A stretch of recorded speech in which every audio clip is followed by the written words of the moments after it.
Guys, that is a good news for semester 4 students, deep pharmacy students, because in this series I am going to tell you important question on each and every subject for your semester 4. Yes guys, आज हम pharmaceutical organic chemistry 3 subject start करने वाले हैं और उसमें मैं ऐसे question आपके साथ डिस्कशन करने वाली हूँ जिसके एग्जामिनेशन में आने के चांसेस बहुत ज्यादा है. Okay, so yes guys, this is a video which is helpful for all the university students for semester 4. So yes, unit wise हम इम्पोर्टेंट क्वेश्चन डिस्कशन करने वाले हैं एंड जिसके हाई प्रोबेबिलिटी चांसेस है आपके सेमेस्टर एग्जामिनेशन में आने के. तो रैंडमली क्वेश्चन मैं आपके साथ शेयर करने वाली हूँ का आंसर है नहीं. ये जो क्वेश्चन मैं आपके साथ शेयर करने वाली हूँ वो क्वेश्चन प्रीवियस कुछ साल से कंटिन्यूअसली सेमेस्टर एग्जामिनेशन में देखे जा चुके हैं और करंट सेमेस्टर एग्जामिनेशन में आने के चांसेस ज्यादा है. तो यस, वो जो क्वेश्चन जो रिपीटेटिवली कंसिस्टेंटली एग्जामिनेशन में पूछे जा चुके हैं मैं उसको यूनिट वाइज सेपरेट करके आपके साथ शेयर करने वाली हूँ. तो yes guys, if you are in semester 4 then this is the golden video for all of you guys and don't skip it. And अगर आप सेमेस्टर 4 में नहीं हो तो आपके ऐसे फ्रेंड के साथ शेयर करो जो सेमेस्टर 4 के एग्जामिनेशन देने वाले हो.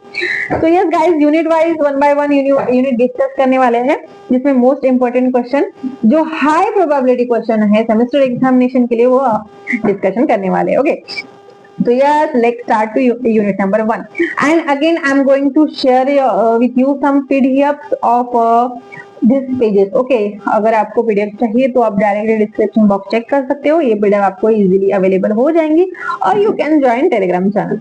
तो let's start to our unit number 1 stereochemistry. Very important unit exam point of view and yes always ask question I am going to tell you.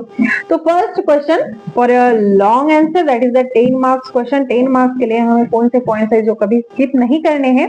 That is the explain optical isomerism with example and a diagram. Yes, isomerism में ये जो point है examination में बार बार पूछा जा चुका है.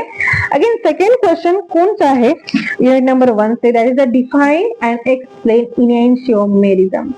इनैंशियोमर्स पे डायरेक्टली क्वेश्चन पूछे जा सके तो 100% चांसेस है ये आपकी क्वेश्चन एग्जामिनेशन में आने के. Okay, then diastereoisomer meso compound. So this is the most important question guys. Then explain RS16. So this one is also most important, most IMP है. ये क्वेश्चन हमें कभी स्किप नहीं करना है. Explain RS system of nomenclature with rule and example. Fourth question है explain racemic mixture, resolution, method of resolution. Fifth one है write a note on asymmetric synthesis, partial and absolute. So this is the most important thing. So yes guys, at the end I am going to tell you some golden advice for your examination. So watch till end. Again guys, अगर आपको ये video सच में helpful feel कर रहे हो then comment करने के लिए विसरू नका आणि लाईक करायला विसरू नका. Okay, so yes guys, short notes के लिए दैट इज द 5 मार्क्स के लिए कौन से क्वेश्चन हमें स्किप करने नहीं है और कौन से क्वेश्चन रिपीटेटिवली पूछे जा चुके हैं. That is the optical activity, plain polarized light is the most important one. Then element of symmetry, chiral versus achiral molecule is the most one. ये बहुत बार 90% चांसेस है ये क्वेश्चन के एग्जामिनेशन में आने के. For a short marks that the 5 marks question. Then next question is a DL system of nomenclature and racemization. ये 5 point है जो हमें 5 मार्क्स के लिए मोस्ट इंपॉर्टेंट है. Now it's time to discuss the unit number 2, that is the geometrical and conformational isomerism. So long answer के लिए question पूछे जा चुके हैं. Explain geometrical isomerism, cis trans and E Z system. ये बहुत इंपॉर्टेंट है एग्जामिनेशन के लिए और ईजेड सिस्टम पे बार बार क्वेश्चन देखा जा चुका है. सो ये क्वेश्चन हमें स्किप करना नहीं है. Now second question from unit number 2 is a method to determine configuration of a geometrical isomer. Okay, so this is the most important one. Then explain conformational analysis for cyclohexane specially chair configuration is most important. Short note के लिए भी पूछा जा सकता है and 10 marks के लिए भी पूछा जा सकता है, 2 मार्क्स के लिए भी डायरेक्टली पूछा जा सकता है. सो ऐसा पॉइंट जो कौन से भी कैटेगरी के लिए हमें एग्जामिनेशन में पूछा जा सकता है वो हमें कभी भी स्किप करना नहीं है. So both axial and equatorial system, ये also most important for our examination. Then explain atropisomalism in a biphenyl compound. Fifth question कौन सा है, that is stereo specific versus stereo selective reaction. So this is also most very very very IMP question for our examination. Now guys, short notes के लिए कौन से points है जो हमें कभी भी स्किप नहीं करने हैं, that is the conformational of ethane and N-butol, cis anti nomenclature and stability of conforms. ये 3 टॉपिक है जो शॉर्ट नोट्स के लिए डायरेक्टली पूछे जा सकते हैं. Now unit number 3 which is completely depend on a heterocyclic compound, especially pyrrole, furan and thiophene. So long answer, that is the for a 10 marks question we have a most repetitive question, that is the explain synthesis, reaction and medical uses of pyrrole. Okay, same pyrrole, same for furan and same for thiophene. इनके सब कुछ हमें पता होना चाहिए, like its synthesis, reaction, medical uses for all of 3. ठीक है.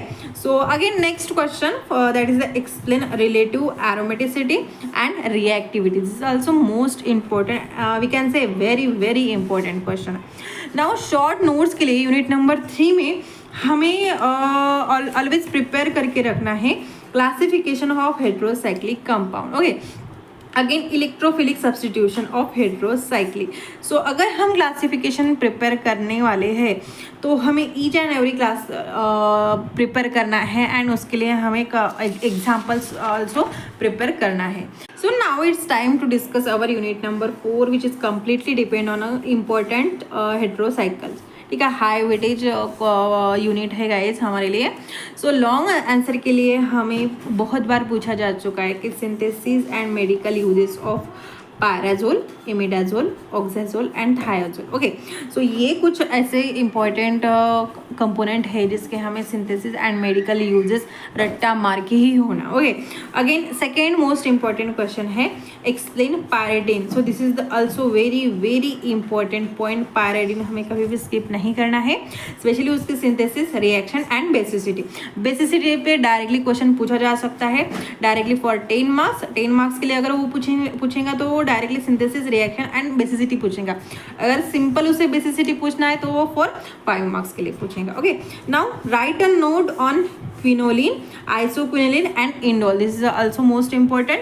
Now fourth question is a synthesis and uses of pyrimidine and purine. Okay, so this is for a 10 marks. Short notes के लिए they can be asked directly basicity of pyridine as I previously told, structure and uses of acridine and azapines. Okay, so these are some important points for from unit number 4. Now unit number 5 में which is completely based on a named reaction. See guys, ये exam में favourite topic है क्योंकि named reaction में बहुत बार actually we can से कि ऐसा एक ही क्वेश्चन पेपर नहीं जिसमें नेम्ड रिएक्शन पे क्वेश्चन पूछा नहीं है. Okay, so each and every named reaction हमारे लिए मोस्ट इंपॉर्टेंट रोल प्ले करता है. सो स्पेशली लॉन्ग आंसर के लिए explain with a mechanism, Clemmensen reaction और we can say Clemmensen reduction, Wolff Kishner reduction and Birch reduction. हे 3 reduction most important आहे. मी तर तुम्हाला ॲडवाईज करणार की each and every named reaction तुम्ही प्रिपेअरच करा, कारण तो काय विचारणार हे आपल्याला माहीत नाही. बट हे मोस्ट रिपिटेटिंग रिॲक्शन आहे मी जे तुम्हाला सांगते. Then explain Beckmann rearrangement and Schmidt rearrangement. तुम्ही त्याला काय प्रोनाउन्सिएशन करता ते तुमचं, पण याला मी स्मिट म्हणते. Then explain Claisen Schmidt condensation. So these are the some important question from our unit number 5. Now short notes के लिए कौन से ऐसे पॉइंट्स है जो हमें कभी स्किप नहीं करने हैं, that one is a NaBH4 and LiAlOH4, that is lithium aluminium hydroxide. ये हमें शॉर्ट नोट्स के लिए प्रिपेयर करके रखना है. Then Oppenauer oxidation and Deccan reaction. So these are some important for short notes. So yes guys, last days कि लिए ऐसे कौन से टॉपिक है जो हमें कभी भी स्किप नहीं करना है। अगर आपके पास टाइम कम है और इतने टॉपिक आप प्रिपेयर नहीं कर सकते for organic chemistry, then don't skip RS configuration, okay. Cyclohexane chain configuration, pyrrole furan thiophene full इसकी सिंथेसिस मैकेनिज्म यूजेस ऑल हमें प्रिपेयर करना है। Then pyridine basicity plus reaction prepare करना है। नेम्ड रिएक्शन कोणतीच सोडायची नाही, okay. Then Beckmann rearrangement and racemic mixture resolution, okay. So हे जे काही क्वेश्चन आहे जे आपल्याला कधीच स्किप करायचे नाही. देन प्रो टिप कुठली आहे एक्झामिनेशनसाठी, एक्झाम स्ट्रॅटर्जी काय आहे फार्मास्युटिकल ऑर्गॅनिक केमिस्ट्रीसाठी, तर इफ पॉसिबल तर डायग्राम काढायची असणार तर तुम्ही बिंदास डायग्राम काढा, तर तुम्हाला एक्स्ट्रा मार्क्स देण्यासाठी खूप इम्पॉर्टंट रोल प्ले कर. Mechanism must for unit number 5. Unit number 5 फक्त आणि फक्त रिएक्शन करून ठेवला तर होणार का, नाही तर मेकॅनिझम मोस्ट इम्पॉर्टंट है. Medical uses don't skip. अगर मेडिकल यूजेस आपको नहीं पता है then you loses your marks. Then practice structure based question, okay. So this is the pro tip for your examination. And yes, so आणखीन जर तुम्हाला याच्यामध्ये जर शॉर्ट्स काही पाहिजे असणार तर काही रील्स अवेलेबल आहे इम्पॉर्टंट क्वेश्चनवरती, तुम्ही ते चेकआउट करू शकता. सो येस गाईज, भेटूया नेक्स्ट व्हिडिओमध्ये ज्यामध्ये आपण नेक्स्ट सब्जेक्ट डिस्कशन करूया, ठीक आहे. Till then bye bye and best of luck for your examination.